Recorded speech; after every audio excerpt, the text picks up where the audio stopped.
Hey everybody, thanks for coming to watch the show. As you all probably know, the Solo Star Wars story movie comes out in just under 2 weeks, and I'm pretty excited for that. A little bit hesitant to get too psyched up because I was a little bit let down by The Last Jedi, but aside from that, I am still excited. And with every new Star Wars movie, we always get some new Lego sets, so I was pretty excited about what we were going to get. And I actually got my hands on a set that was leaked a few months before it actually came out, and that is the Kessel Run Millennium Falcon. And I just picked it up a couple weeks ago, and I put it together in another time-lapse build. I'm really excited to show you guys this. This is probably my favorite set that I've purchased so far in my collecting, and I really enjoy putting it together. I think it looks really awesome when it's all done. So I hope that you guys enjoy watching this video, and let's get right into it.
Alright, so there's the finished set. I had a lot of fun doing this. This is definitely the biggest set that I've ever done. It was 1,400 pieces plus, and it was like took about 3.5 hours or so to do it. I did split it up into a few sections because I didn't have the dedication to sit down for that long and do this whole set by itself. But I really enjoyed putting it together. It was a lot of fun, and a lot of people didn't really like the new shape of the Falcon, but like you can see in these pictures, that's actually a removable section there. The pod is actually something you can take off, and you can play around with that. You can have it look like the classic Falcon or the Kessel Run Falcon, just whichever you prefer.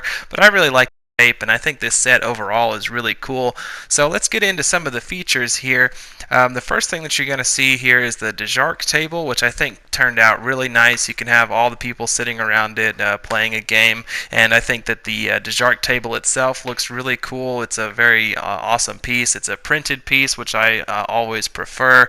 And then over here you can see there's a little kitchen section, like a little place for the people to kind of relax, have a drink of blue milk or whatever. And then there's also the medical bed where we see Luke in The Empire Strikes Back, and I'm assuming that since that bed is in this set, that it's going to play some kind of role in the Solo film. We don't really know exactly, but it seems like the sets generally reflect parts of the movies. Like in The Force Awakens, the Millennium Falcon set had the hyperdrive in the back, and this set does not have that, so that kind of factored into The Force Awakens. So we'll see what happens with that.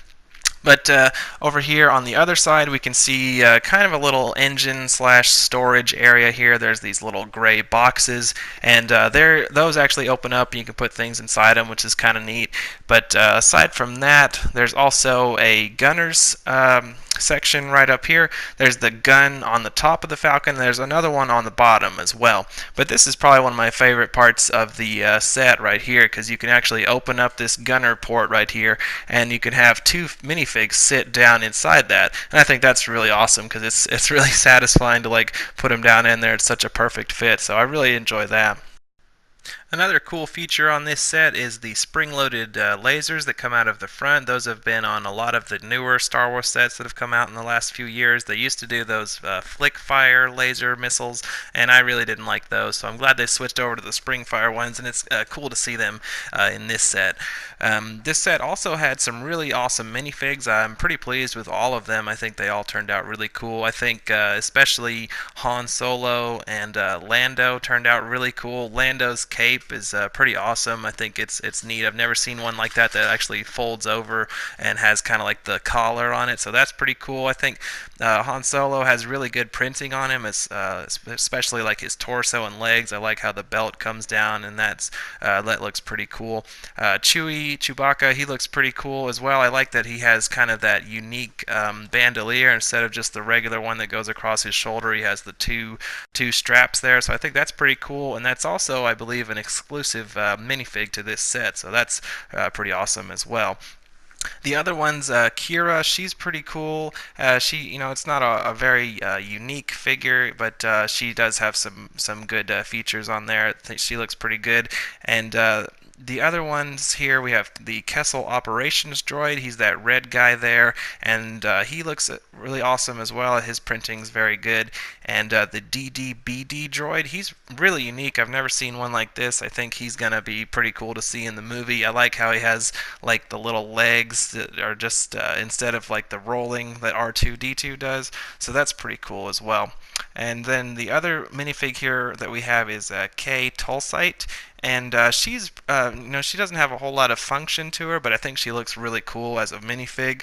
Her dress section for the legs, I think, is really awesome as well, because they redesigned that particular piece. It used to just be like a sloped piece that they would include with the minifig, and it really was easy for the torso to fall off of that. But they've redesigned it so that it actually attaches like a normal Lego leg would. So that's all the minifigs in this set turned out really good, I think. So overall, I'm really satisfied with this set. I think it looks really nice, and it was fun to put together. It has some really good minifigs. There were, however, a couple things that I didn't really like, but they're pretty minor, so it's not a big deal. But just to let you guys know, all of the pieces, aside from the Dejark table, all of the pieces that look like they would be printed are actually stickers, and I don't really like stickers for the sets, especially since this particular set was such a big markup. from the Force Awakens set. I believe the Force Awakens Falcon retailed for 120, and this one was actually at 170. And I didn't pay that much for this set. I got a pretty good deal on it. Somehow I got lucky, but still I paid more than 120. So it's kind of feels like if the pieces were printed, it would feel a little bit more like you getting the value for your money, even though it's still a lot. I don't really appreciate them having stickers on here when they could just do printed pieces, but that's not a really big complaint. So that's just moving on to my next thing. The only other issues that I really had with this is it's not tall enough to have minifigs go underneath the Falcon, which doesn't really make sense because there's actually a ramp that lowers down on the bottom to where they can walk up it, but it doesn't make sense for them to have that on there if the minifigs can't even go underneath it. So that's kind of weird, but you can pretty easily raise it up a little bit yourself with some extra pieces, but I wish they had made it a little bit taller. The only other thing that I didn't like was the cockpit is a little bit tiny. It's the same size as all of the other Falcons, aside from obviously the UCS Falcon, but you can only fit 2 minifigs in there, and it's a little bit cramped with them. It would be nice to have the ability to put all the minifigs, like 4 or 5 at least, maybe in there, kind of like how they have in the movies, where there's usually 3 or 4 characters in the cockpit at the same time. But there is a way to fit them all in there, and that's just dump them in and then use it like a bucket, basically. But aside from that, you can only fit 2 people in there. So aside from those 3 minor issues, I didn't really have any problems with this set, and I'm really pleased with it. I think that if you can find a good deal like I did, then you should pick it up or maybe wait for a sale, but I wouldn't pay 170 for this. I think that's way too steep for this, especially considering the last Falcon's price, but if you can find a good deal, I definitely recommend that you get it. I had a lot of fun with this, and I'd like to give a big shout out to my wife for helping me out with this. She's always really supportive of my videos and my Legos and all that, so thank you very much for that. And also a shout out to my dog Luna that jumped in there at the last second. I don't know if you saw her, so here's a better picture. She's so majestic and beautiful, so I'm glad she was able to make a cameo.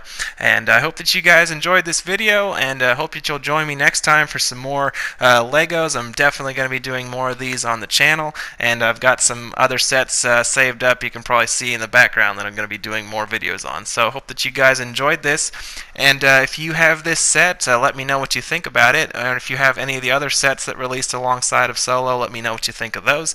And I hope that you guys have a good one, and I appreciate you coming to watch the show.